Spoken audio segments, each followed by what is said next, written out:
Mon photo à la prison en 1972. Lui, c'est Ali Jidda, l'un des derniers gardiens de l'histoire afro-palestinienne de Jérusalem. Pourquoi nous sommes privilégiés entre la société palestinienne? Parce que notre rôle dans la lutte nationale, nous étions toujours l'avant-garde. Pionniers dans la lutte contre l'occupation israélienne, l'héritage des Afro-Palestiniens de Jérusalem reste méconnu. Pourtant, leur histoire regorge de récits de résistants qui ont dédié leur vie à la libération de la Palestine. On est venu ici pour lutter avec le Palestinien. Les gens qui ont resté ici, on a commencé de marier de le côté palestinien. Pour cela, aujourd'hui, nous sommes 5 générations. Ali Jidda est le patriarche de la communauté. Nous l'avons rencontré au cœur de Jérusalem, dans le quartier africain de la vieille ville, à quelques mètres de l'esplanade des mosquées. On dit afro-palestiniens, nous sommes double oppressés. Oppressés comme des Palestiniens et à cause de notre couleur. On nous appelle Kouchi. Kouchi, ça veut dire... Mémoire vivante de cette petite communauté trop souvent négligée, Ali incarne le trait d'union entre la résistance d'hier et celle d'aujourd'hui.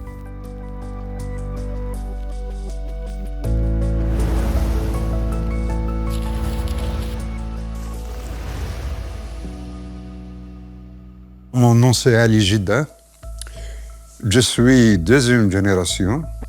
Mon père il est venu du Tchad. Le grand-père, le père de ma mère, il est nigérien. Le grand-mère, elle est palestinienne chrétienne.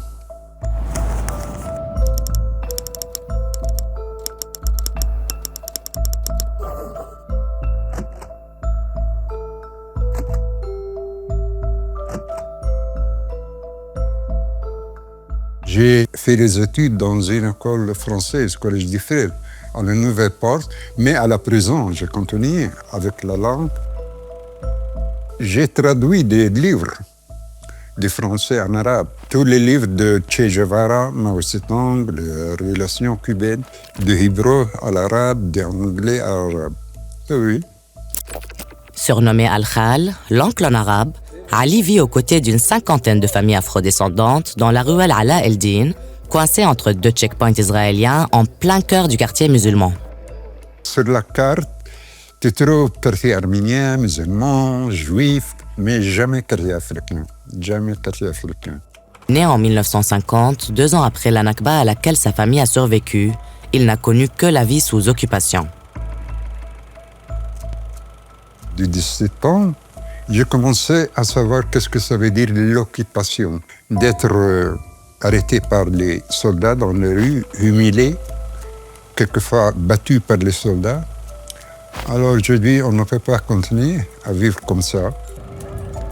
C'est ce qui le pousse à rejoindre un mouvement de résistance palestinien en 1967, alors qu'Israël occupe et annexe Jérusalem-Est et la Cisjordanie. Je suis devenu un membre de la Front populaire pour la libération de Palestine, qui était dirigé par le Dr George Habash.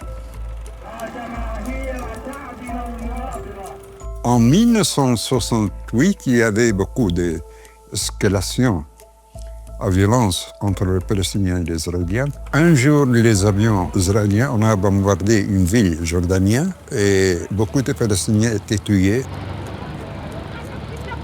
En réaction à la colonisation et aux attaques répétées d'Israël contre les Palestiniens, Ali et une dizaine d'activistes lancent une action de résistance armée dans la partie ouest de Jérusalem.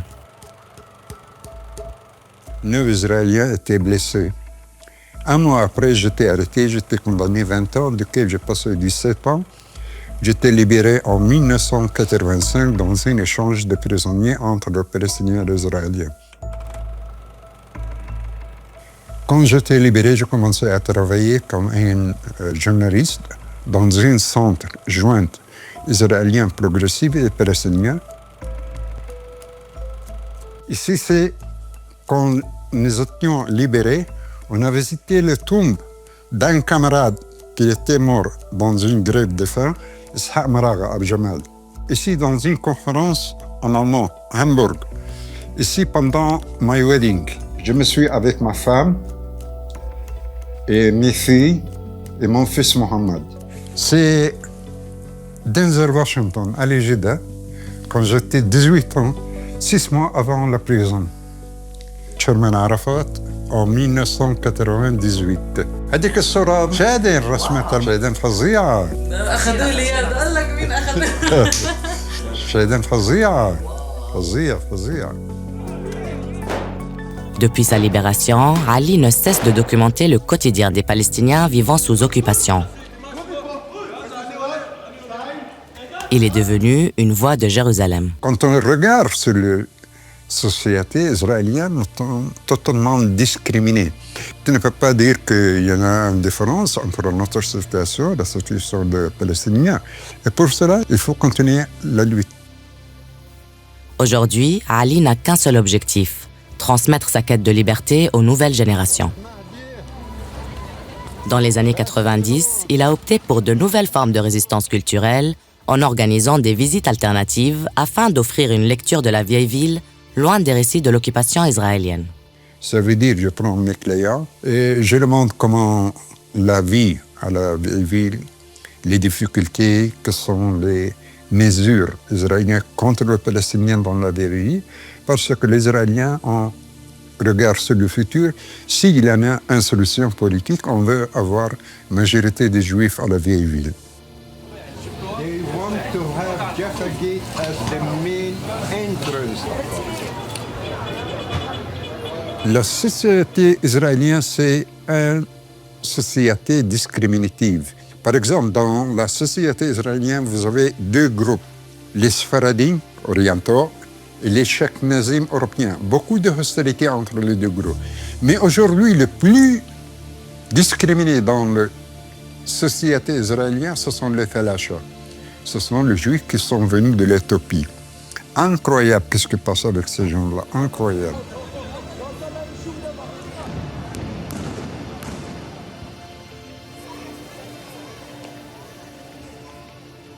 Alors qu'Israël tente d'éradiquer l'identité palestinienne de la vieille ville et d'imposer Jérusalem comme sa capitale, Ali continue de marquer de sa présence les ruelles de son quartier. C'est important, je vois tous les amis.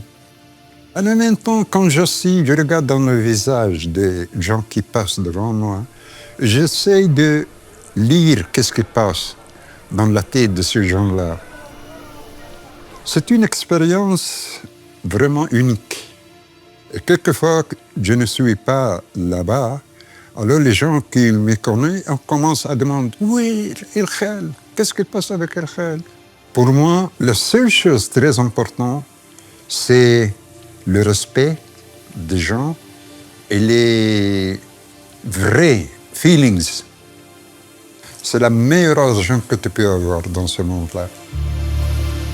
Si vous voulez tout savoir sur la communauté de Ali Jidda, cliquez sur une autre vidéo.